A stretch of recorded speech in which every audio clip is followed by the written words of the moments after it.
1989, Tokio, Japón. El Nikkei alcanza un máximo histórico. 8 de las 10 empresas más grandes del mundo son japonesas. Japón domina y Estados Unidos está aterrorizado. El PIB per cápita de Japón es un 10% superior al de Estados Unidos. El Rockefeller Center, un icono estadounidense, es propiedad japonesa. Y películas como Blade Runner. Imaginaros un futuro gobernado por los japoneses. Parecía que el sol naciente nunca se pondría. O eso parecía.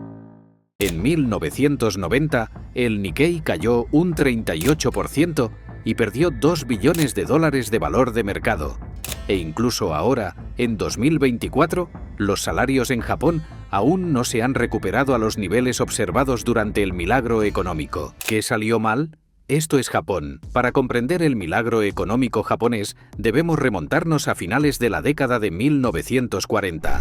Tras su rendición, Japón fue parcialmente ocupado por el gobierno estadounidense y su economía entró en recesión poco después de que el país quedara en ruinas. Sus fábricas fueron destruidas, gran parte de su fuerza laboral murió y las relaciones comerciales se deterioraron. Estados Unidos estaba profundamente preocupado de que Japón, al igual que China, cayera en manos del comunismo. Para evitarlo, inició reformas económicas agresivas, desmanteló el sistema Zaibatsu, que concentraba la riqueza y el poder en unas pocas familias. De 1953 a 1957, las exportaciones de productos manufacturados japoneses aumentaron un 143%. Comparad esto con el 51% de Estados Unidos y el 31% del Reino Unido, pero Japón apenas estaba empezando.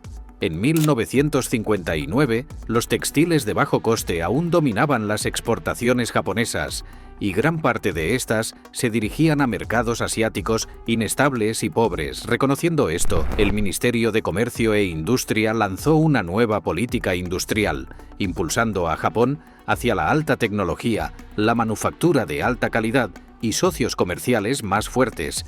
Para 1965, Japón tenía un superávit comercial, y para 1970 el país había incrementado sus exportaciones en un 380%, convirtiéndose en la quinta economía más grande del mundo, quintuplicando su PIB y eclipsando a China, Francia, el Reino Unido y Alemania Occidental. La economía japonesa no dio señales de detenerse y continuó creciendo a una tasa promedio del 5% anual durante casi 15 años. El principal impulsor de esto fueron las exportaciones. Si Japón lo hacía, el mundo lo compraba. Estados Unidos, Francia, el Reino Unido, Alemania Occidental y Japón se reunieron y firmaron los acuerdos del Plaza. El acuerdo era simple. El yen japonés debía apreciarse frente al dólar estadounidense, fortaleciendo la economía exportadora estadounidense y debilitando el superávit de Japón. Sintiendo la presión de sus aliados, Japón no tuvo otra opción, y en 3 años, el yen japonés pasó de 239 por dólar a casi la mitad, a 128 por dólar. La rápida apreciación del yen encareció considerablemente los productos japoneses y redujo la demanda de exportaciones, debilitando la economía en general. Esto desencadenó una serie de acontecimientos que llevarían a la década perdida de Japón. Para combatir el debilitamiento de su economía, Japón actuó con rapidez.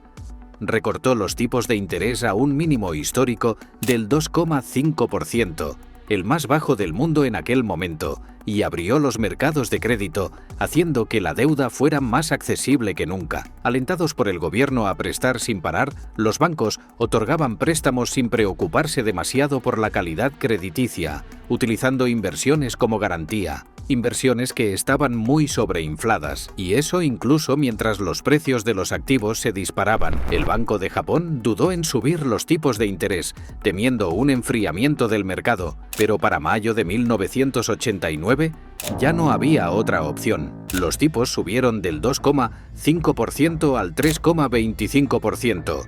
Alcanzando finalmente un máximo del 6% en agosto de 1990. Esto provocó una conmoción y pánico en el mercado, y para finales de 1990, el Nikkei había perdido casi $1 billón de valor y los precios inmobiliarios cayeron otros 3 billones.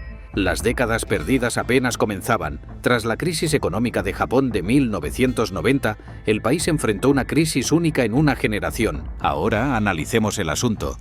Esta cronología describe 5 políticas clave que han moldeado la economía japonesa durante las últimas 3 décadas y por qué sigue estancada en una situación tan grave. La primera es la crisis bancaria, cuando la burbuja japonesa estalló a principios de los años 90. El sistema bancario se vio inundado de deudas incobrables. En una situación normal, muchos de estos bancos habrían quebrado y los préstamos habrían sido cancelados. Pero en lugar de abordar de frente la montaña de préstamos morosos, el gobierno permitió que los bancos los mantuvieran en sus libros. La lentitud del gobierno para actuar fue alarmante. Aunque la crisis comenzó a principios de los años 90, no fue hasta 1999 que finalmente se inyectaron fondos públicos en los bancos para estabilizarlos.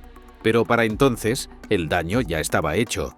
Los préstamos morosos se habían acumulado hasta el punto de que los préstamos morosos representaban casi el 10% del PIB. Incluso después del rescate, los bancos continuaron apoyando a las empresas en crisis en lugar de permitir que colapsaran y que el mercado reasignara el capital de forma adecuada y eficiente. Además de su deficiente política bancaria, su política fiscal dejaba mucho que desear.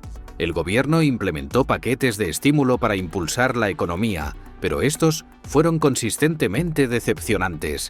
Entre 1992 y 1997, Japón gastó solo el 4,5% de su PIB en estímulos fiscales, una cantidad modesta dada la magnitud de la crisis. Peor aún, gran parte del gasto fue neutralizado por subidas de impuestos o recortes presupuestarios en otros sectores, con escaso impacto real. Entonces llegó 1997, justo cuando empezaban a aparecer indicios de recuperación. El gobierno aumentó el impuesto al consumo del 3% al 5%. Esta medida destrozó la confianza del consumidor, recortó drásticamente el gasto y sumió a la economía nuevamente en una recesión. Los resultados fueron desalentadores. El crecimiento del PIB de Japón durante la década de 1990 promedió un mero 1,4% anual, cifra muy inferior a la necesaria para sanar las heridas de la burbuja. Al mismo tiempo, el gobierno asignó grandes sumas a proyectos de obras públicas, pero la mayoría no alcanzó el objetivo. Se centró en la infraestructura rural, gran parte de la cual tuvo poco impacto económico real. Para 1995, el Banco de Japón había recortado drásticamente los tipos de interés a cero, alcanzando el límite de la política monetaria tradicional.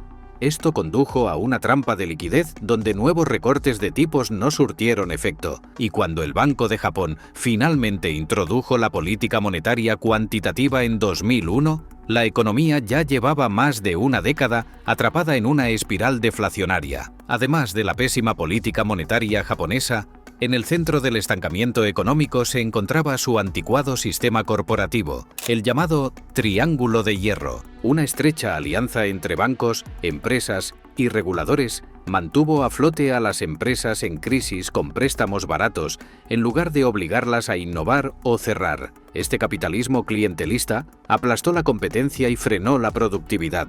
En las décadas de 1990 y 2000, el crecimiento de la productividad en Japón promedió tan solo el 1,2% anual. Comparemos esa cifra con la de Estados Unidos y Europa, donde se acerca al 2 o 3% anual. Los gigantes corporativos japoneses, lentos, obsoletos y reacios a adaptarse, se convirtieron en un lastre para la economía. Incluso las industrias manufactureras y tecnológicas, construidas para competir globalmente, tardaron en cambiar. La cultura homogénea de Japón ha dificultado enormemente que sus ciudadanos acepten cualquier forma de inmigración. Mientras otros países traían trabajadores extranjeros para combatir el envejecimiento de la población, Japón redoblaba sus esfuerzos por mantener sus fronteras cerradas. Un error costoso, ya que su fuerza laboral se ha ido reduciendo. Desde 1995, la población activa de Japón ha disminuido más de un 10%. En 2024, más de una cuarta parte de la población tiene más de 65 años, lo que deja al país lidiando con una de las crisis demográficas más graves del mundo.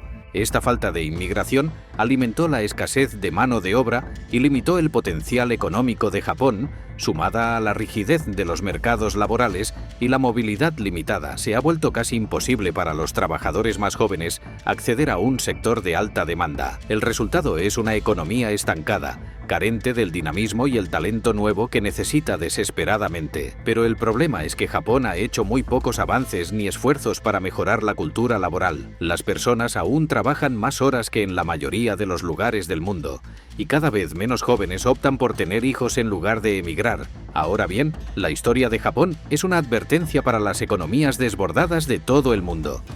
Nos referimos a Canadá y Australia. El valor de mercado de las acciones japonesas se encuentra al mismo nivel que hace 40 años. Los salarios no se han movido, la innovación ha sido limitada y la población continúa disminuyendo. Creían que la tierra improductiva era la mejor inversión posible. Mantenían bajos los impuestos a la propiedad mientras aumentaban los impuestos a todo lo demás. Pensaban que el gobierno podía hacer comparaciones para asignar el capital eficientemente. En lugar de fomentar la inversión en I+D de emprendedores ambiciosos, se negaron a permitir que sus negocios fracasaran y penalizaran a los ciudadanos japoneses. En cambio, apoyaron a la clase dominante cuyos negocios dominan el panorama japonés. Y finalmente, olvidaron que repetir lo mismo una y otra vez y esperar resultados diferentes es la definición de locura. En resumen, la deuda no es gratis, la tierra no es una inversión real, el gobierno no es omnisciente.